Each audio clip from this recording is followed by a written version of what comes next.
Okay, we have a diffraction grating here, and the equation that we use for diffraction gratings is a familiar one. D sine theta is equal to m lambda.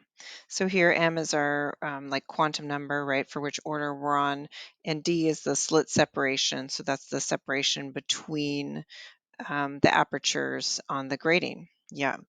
Okay, so this question is asking us how many lines per centimeter must a grating have if there is to be no second order spectrum for any visible wavelength? All right, so this means that we would just see the first order spectrum for the visible wavelengths here.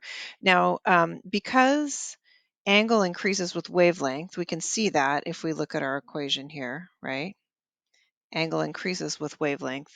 In order to miss that whole second order spectrum, we set up our constraint with the smallest wavelength. Like if we can make sure that the smallest wavelength doesn't appear, then none of the other wavelengths will appear either. So that's what we can use as our constraint. For visible wavelength, for visible light, the smallest wavelength, so the one that we'll use here we'll use 400 nanometers for that. So that's like blue light, right? That's our smallest wavelength. Okay. And of course, the maximum angle, so that's our minimum wavelength.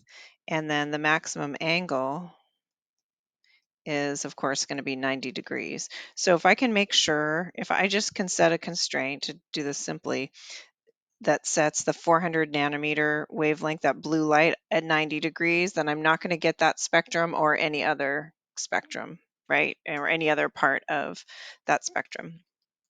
Okay, so I'm going to take our given equation, I'll solve it for D because we're looking for lines per centimeter, right? So we can get that if we know what D is, which is slit separation.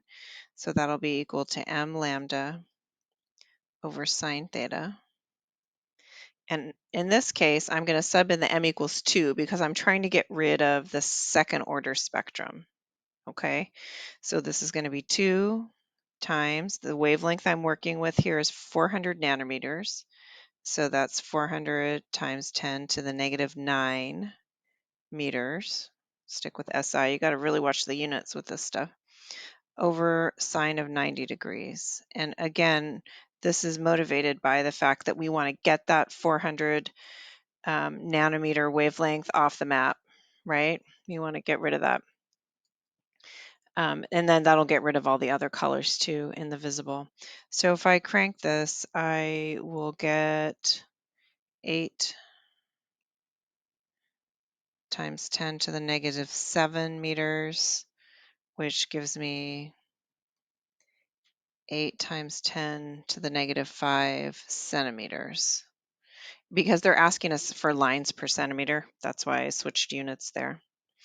So in order to find that, right, they're not asking us for the spacing, they're asking us how many lines per centimeter. This is how gratings are labeled, basically. They're like organized by this particular kind of unit. So 1 centimeter then divided by my value, 8 times 10 to the negative 5 centimeters. That'll give me my number of lines, which is 12,500 lines per centimeter.